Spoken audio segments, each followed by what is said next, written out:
Hello guys, हमारा next topic है thorax and मीडियास्टाइनम। ये सेकंड पार्ट है 2 पार्ट के वीडियो का। पहला पार्ट बैक में जाके देख सकते हैं। इसमें सबसे पहले हम स्टार्ट करेंगे पल्मोनरी एम्बोलिज्म से। इसका मोस्ट इंपॉर्टेंट रिस्क फैक्टर होता है deep vein thrombosis. Most common site होता है डीप वेन थ्रोम्बोसिस का काफ या soleal vein. Most common site of deep vein thrombosis leading to pulmonary embolism होता है फेमोरोपोप्लिटियल वेन और थाई वेन। रिस्क फैक्टर क्या क्या है पल्मोनरी एम्बोलिज्म का? इसमें इंक्लूडेड ओबेसिटी, प्रोलॉन्ग्ड इमोबिलाइजेशन जिसमें ड्यूरेशन मोर देन 4 days हो, प्रेगनेंसी और प्यूरप्यूरियम हो। प्यूरप्यूरियम क्या होता है? मतलब आफ्टर चाइल्ड डिलीवरी मदर का रिप्रोडक्टिव ऑर्गन नॉर्मल पोजीशन पर रिटर्न करता है, उसको प्यूरप्यूरियम बोलते हैं। High dose oestrogen therapy, long duration surgery such as hip, pelvis, lower limb और हाइपरकोगुलेबल स्टेट। ये 2 टाइप का होता है, congenital and acquired. Hypercoagulable state का एग्जांपल है paroxysmal nocturnal haemoglobinuria, protein C and protein S deficiency, factor 5 Leiden mutation, lupus anticoagulant, myeloperoxidase disorder, malignancy, nephrotic syndrome, antithrombin 3 deficiency and recent MI. इसमें protein C and S deficiency and factor 5 Leiden mutation आपका congenital होता है, जबकि बाकी lupus anticoagulant, myeloperoxidase disorder, malignancy, nephrotic syndrome acquired होता है और antithrombin 3 deficiency आपका कंजेनाइटल होता है। अब इसमें देखिए, आपको याद रखना है कि पल्मोनरी आर्टरी में जब भी क्लॉटिंग होगा तो आपका वेंटिलेशन नॉर्मल होगा बट परफ्यूजन नहीं हो पाएगा।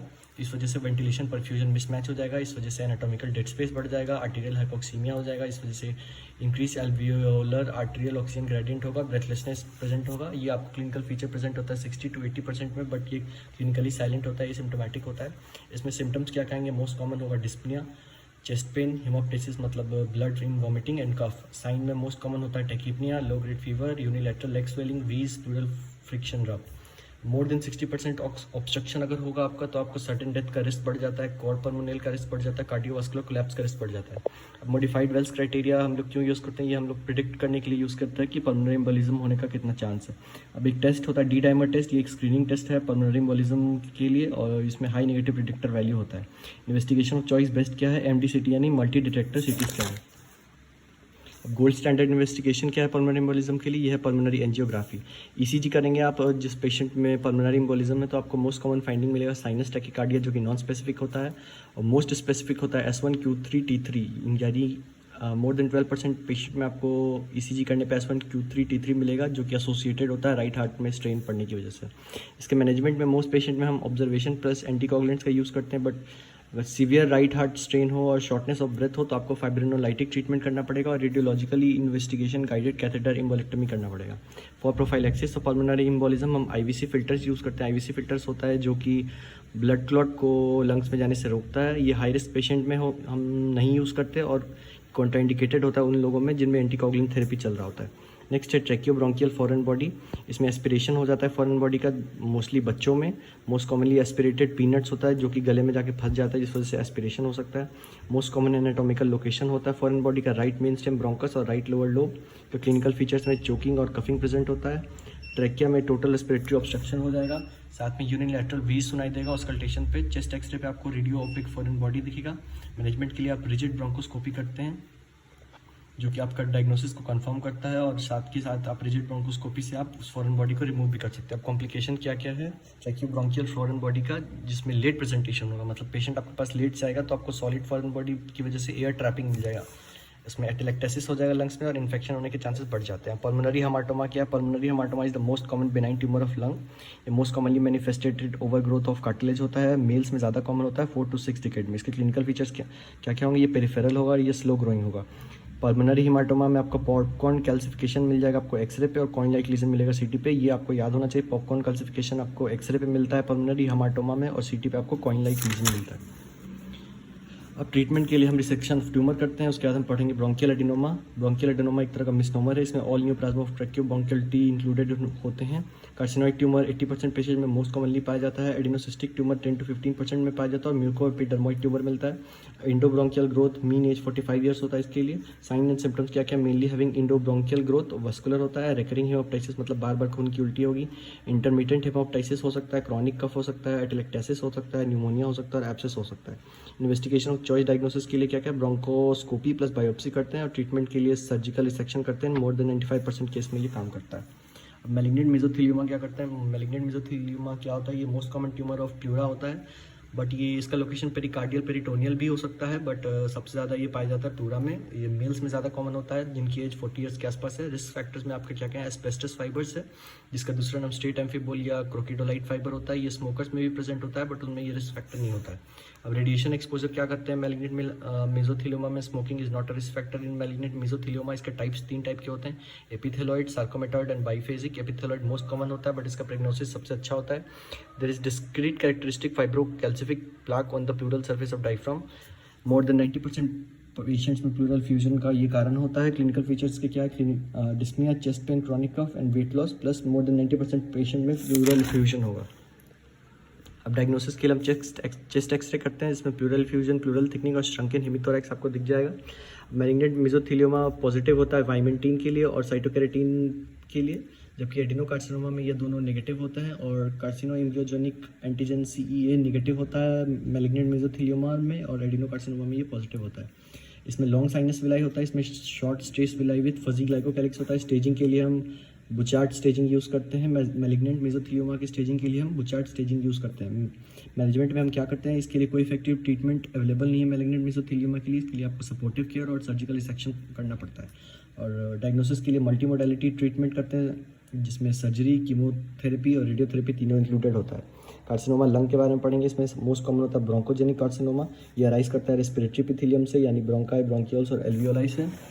उसके बाद most common type of lung neoplasm होता है carcinoma lung. Most common visceral malignancy world wide होता है कार्सिनोमा लंग, और most common malignancy for death होता है carcinoma lung. Origin of carcinoma lung is very close to hilum. Exception होता है bronchoalveolar carcinoma and adenocarcinoma. ये दोनों peripherally located होते हैं, मतलब ये लंग्स है तो ये इधर पेरिफेरी में होंगे, बाकी जो होंगे वो सेंटर में होंगे इस तरफ से। अब risk factor for carcinoma lung क्या क्या है? इसमें स्मोकिंग है। स्मोकिंग एक्टिव भी हो सकता है, पैसिव भी हो सकता है। एयर पोल्यूशन में अगर रेडॉन है तो आपको रिस्क फैक्टर हो जाता है कार्सिनोमा लंग के लिए। और एक्सेप्शन क्या क्या? यूरेनियम, निकल और asbestos plus smoking. Asbestos plus smoking का सिनर्जिस्टिक इफेक्ट होता है, मतलब दोनों साथ मिलकर रिस्क को इंक्रीज कर देते हैं। ओल्ड इन्फार्क्ट और स्कार प्रेजेंट होता है एडिनोकार्सिनोमा में। आयनाइजिंग रेडिएशन एक्सपोजर से भी एडिनोकार्सिनोमा होने का रिस्क बढ़ जाता है। ये 2 टाइप का होता है, small cell lung cancer, non small cell lung cancer. Small cell lung cancer में ओवर एक्सप्रेशन होता है टेलोमेरेज का, BCL2 का और MYC जीन का, मिक जीन का। Non small cell lung cancer में एक्सपोजर होता है टेलोमेरेज का, ओवर एक्सप्रेशन होता है BCL2 का, और MYC जीन की जगह यहाँ पे RAS सिस्टम का एबनॉर्मल ग्रोथ होता है। अब KRAS म्यूटेशन पढ़ेंगे जो कि मोर देन 90% एडिनोकार्सिनोमा के पेशेंट में पाया जाता है। इसमें सेंट्रल ट्यूमर होता है। ट्यूमर लोकेटेड होता है within 2 centimetre proximal bronchial tree. इसमें 2 होते हैं, small cell lung cancer, squamous cell cancer. Tumour abutting chest wall होता है। ट्यूमर चेस्ट वॉल के बिल्कुल नज़दीक होता है with in 1 centimetre of chest wall. और ट्यूमर लोकेटेड होता है बिटवीन A एंड B, मतलब सेंट्रली और ट्यूमर अबेटिंग चेस्ट वॉल दोनों के बीच में होता है ट्यूमर, इसलिए इसको सेंट्रल ट्यूमर कहते हैं। ट्यूमर लोकेटेड होता है अब arch of aorta, apical tumour. यानी मान लीजिए कि ये अगर आर्च ऑफ एओर्टा इस तरह से है तो ये एक लाइन ड्रॉ करते हैं ऐसे दोनों लंग्स को ऐड करते हुए, और इसके ऊपर जो ट्यूमर होगा वो एपिकल ट्यूमर होगा। इसमें सेंट्रल ट्यूमर में 2 होते हैं, small cell lung cancer and squamous cell carcinoma. इसमें स्मोकिंग एक रिस्क फैक्टर है। सेंट्रल ट्यूमर में इंडोब्रोंकियल ट्री इन्वॉल्व होता है, ट्यूमर इन्वॉल्व होता है जिसका सिम्टम्स होता है कफ, हेमोप्टाइसिस, स्ट्राइडर एंड वीज। प्लूरा में प्लूरा एंड चेस्ट वॉल का इन्वॉल्वमेंट होता है पेरिफेरल में, जिसमें पेन होता है। इसमें 2 होते हैं, adenocarcinoma and large cell cancer, जिसमें smoking is not a risk factor. अब इसके क्लिनिकल फीचर्स देखें। मोस्ट कॉमन सिम्टम होता है cough followed by dyspnoea followed by chest pain followed by haemoptysis. इसका सोर्स होता है ब्रोंकियल आर्टरी। हेमोप्टाइसिस का सोर्स होता है ब्रोंकियल आर्टरी, आप इसको याद रख सकते हैं निमोनिक से। कफ फॉलोड बाय DCH यानी dyspnoea, chest pen and haemoptysis. अब मैसिव हेमोप्टाइसिस क्या होता है? मैसिव हेमोप्टाइसिस का मतलब होता है जब आप 24 घंटे में 600 ml से ज़्यादा खून की उल्टी करते हैं तो उसको मैसिव हेमोप्टाइसिस कहते हैं। अब देखेंगे endobronchial growth, peripheral and regional spread में क्या डिफरेंस होता है, सिम्टम्स होता है। इंडोब्रोंकियल ग्रोथ में आपको कफ, स्ट्राइडर, वीज, डिस्पनिया मिलेगा। पेरिफेरल में आपको involvement of chest wall and pleura मिलेगा जिसमें आपको पेन मिलेगा। और रीजनल स्प्रेड में आपको ट्रैकिया का इन्वॉल्वमेंट होगा तो डिस्पनिया मिलेगा, इसोफेगस का इन्वॉल्वमेंट होगा तो डिस्फेजिया मिलेगा, रिकरेंट लैरिंजियल लिम्फ नोड का इन्वॉल्वमेंट होगा तो हॉर्सनेस मिलेगा। इसमें C8T1 नर्व का इन्वॉल्व होगा तो पैनकोस ट्यूमर होगा। CX सिम्टम ट्रंक होगा तो हॉर्नर सिंड्रोम बोलेंगे, जबकि मैलिग्नेंट प्लूरल फ्यूजन होगा तो SVC सिंड्रोम बोलेंगे, यानी सुपीरियर वीना केवा सिंड्रोम। अब दोनों में देखेंगे स्मॉल सेल लंग कैंसर ज़्यादा कॉमन होता है as compare to squamous cell carcinoma. Most common site metastasis of carcinoma lung का होता है brain followed by bone followed by liver followed by adrenal followed by lung. इसका mnemonic है BB लाल, brain, bone, liver, adrenal, lung. अब carcinoma lung के लिए most common primary क्या क्या होते हैं मेटास्टेसिस के लिए? इसके लिए निमोनिक है KPABS, KEPABS, K for kidney, E for oesophagus, P for pancreas, A for adrenal, B for brain, S for skin, और ब्रेन मोस्ट कॉमन होता है। अब हम पैरान्यूप्लास्टिक सिंड्रोम देखेंगे associated with carcinoma lung. Cardiovascular system में दो type के पैरान्यूप्लास्टिक symptoms होते हैं, सिंड्रोम्स होते हैं, thrombophlebitis and non bacterial thrombotic endocarditis. Metastatic peripheral paraneoplastic syndromes में स्मॉल सेल लंग कैंसर में ACTH का अमाउंट इंक्रीज हो जाता है, जिसको कुशिंग सिंड्रोम बोलते हैं। एंटी डायूरेटिक हार्मोन का अमाउंट इंक्रीज हो जाता है, तो डिजीज़ का नाम होता है SIADH, सिंड्रोम ऑफ इनोपरेट एडिएच सिक्रीशन। और कैल्सिटोनिन का अमाउंट बढ़ जाता है तो हाइपोकैल्सीमिया बोलते हैं। हाइपरकैल्सीमिया में इंक्रीज PTH रिलेटेड प्रोटीन होता है, जो कि पाया जाता है स्क्वामस सेल कार्सिनोमा में। इसमें और सिम्टम्स में कैंथोसिस नाइग्रिकेंस होता है, जो कि एडिनोकार्सिनोमा से रिलेटेड है। कार्सिनोइड सिंड्रोम्स होता है और एरिथ्रोसाइटोसिस होता है। अब न्यूरोमस्कुलर पैरान्यूप्लास्टिक सिंड्रोम्स में आता है autonomic neuropathy, Lambert Eaton syndrome and cerebellar degeneration.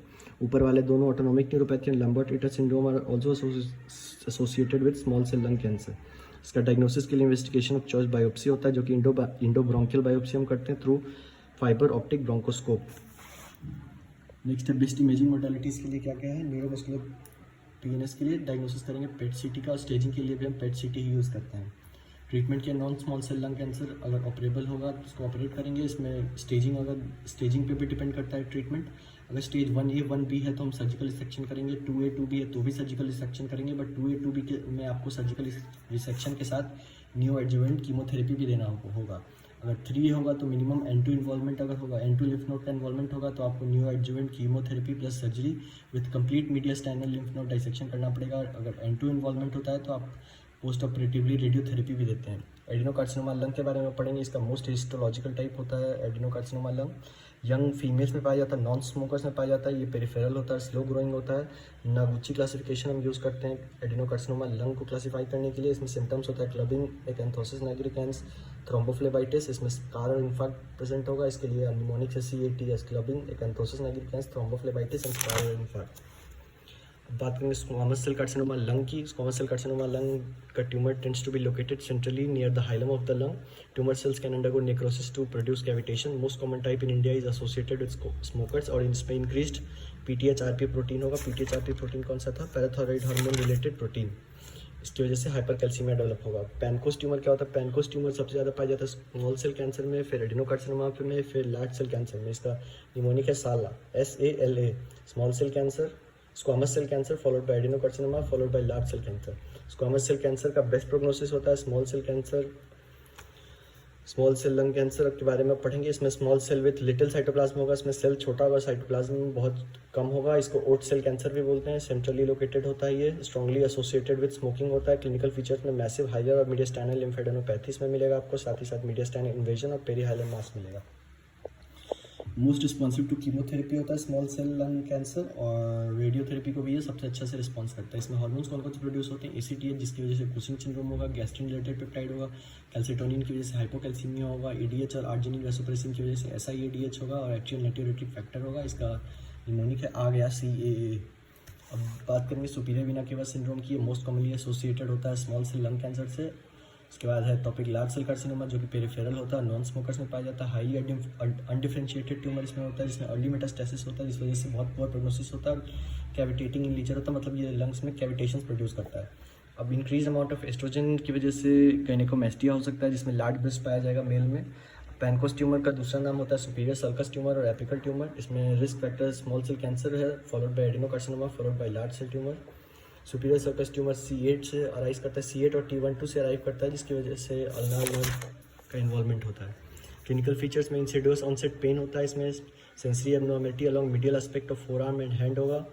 Medial aspect of forearm and hand. उसके बाद weakness and atrophy of intrinsic muscles of hand होगा. इप्सिलैटरल हॉर्नर सिंड्रोम प्रेजेंट होगा. डायग्नोसिस के लिए हम MRI करेंगे जो हमारा इन्वेस्टिगेशन ऑफ चॉइस है. ट्रीटमेंट के लिए हम रेडियोथेरेपी देते हैं प्री ऑपरेटिवली, मतलब ऑपरेशन से पहले, और सर्जिकली हम इन ब्लॉक रिसेक्शन करते हैं लंग का, चेस्ट वॉल का, साथ में साथ प्लस माइनस ऑपरेटिवली रेडियोथेरेपी और ब्रैकीथेरेपी भी देते हैं. बात करेंगे हम कार्डियक ट्यूमर्स की. Most common primary cardiac tumour आपका मिक्सोमा होता है. Most common malignant tumour of heart in adult angiosarcoma होता है. Most common benign tumour of heart in children rhabdomyoma होता है. Most common malignant tumour in children rhabdomyosarcoma होता है. Most common tumour of cardiac valve होता है papillary fibroelastoma. Most common site of involvement of carcinoma metastasis होता है pericardium. Most common myxoma in females में ज़्यादा होता है एज कम्पेयर टू मेल्स, जो कि 3rd और 6th डिकेड के बीच में पाया जाता है. इसमें स्पोरेडिक 90% होता है, फैमिलियल 10% होता है. इसका ऑटोसोमल डोमिनेंट कंडीशन होता है. ये सॉलिटरी होता है. मोस्ट कॉमन साइट होता है लेफ्ट एट्रियम में या फिर इंट्राएट्रियल सेप्टम में. इसमें नेम सिंड्रोम्स कौन कौन से आते हैं? नेम सिंड्रोम्स आते हैं naevi, atrial myxoma, myxoid neurofibroma and ephelides, और लैम्प सिंड्रोम में आता है lentigines, atrial myxoma and blue naevi. ये एसोसिएटेड होते हैं लेफ्ट एट्रियम से, इंटरएट्रियल सेप्टम से एंड मिट्रल वॉल्व से, जिसकी वजह से डिजीज होती है such as mitral regurgitation, mitral stenosis and mitral valve obstruction. Clinical features में यही तीनों डिजीज रहेगा, मिट्रल रिजर्जिटेशन, मिट्रल स्टेनोसिस और मिट्रल वाल्व ऑब्स्ट्रक्शन। साथ में साथ सिस्टमिक इम्बोलाइजेशन भी प्रेजेंट होता है, न्यूरोलॉजिकल डिस्फंक्शन भी प्रेजेंट होता है। डायग्नोसिस के लिए इन्वेस्टिगेशन ऑफ चॉइस इसका 2D एको होता है, जिसमें ट्रांसथोरेसिक एको करते हैं या फिर ट्रांसइसोफेगियल एको करते हैं। ट्रीटमेंट के लिए surgical excision with cardiopulmonary bypass आपको करना पड़ेगा, जो कि क्यूरेटिव होता है। साथ ही साथ रेकरेंस के लिए फैमिलियल और स्पोरेडिक दो टाइप के वेरिएंट जिम्मेदार हैं। फैमिलियल में मल्टीफोकल लीजन्स होते हैं जिनको एक बार में रिमूव नहीं किया जाता, कुछ बच जाते हैं, और स्पोरेडिक में इनएडिक्वेट सेक्शन होता है। अब चेस्ट में गड्ढा पड़ना को बोलते हैं पेक्टस एक्सकेवेटम या funnel chest. Most common chest wall deformity होता है, ये 1 in 400 लाइव बर्थ पाया जाता है। Males are most common. इसमें मिडलाइन नैरोइंग हो जाती है थोरेसिक कैविटीज की because of excessive growth of lower costal cartilage as compare to posterior sternal depression. Clinical features में most patients are asymptomatic. Most common symptom होता है decrease tolerance of exercise. Children में ये psychological stress cause करता है। Investigation इसमें करते हैं pulmonary function test for evolution of baseline pulmonary function, और साथ ही साथ 2D को करते हैं कार्डियोवास्कुलर असेसमेंट के लिए। चेस्ट सिटी के लिए आप हेलर्स इंडेक्स कैलकुलेट करते हैं। हेलर्स इंडेक्स से पहले भी कई बार सवाल आ चुका है, आपको इसका सिर्फ डेफिनेशन याद रखना है।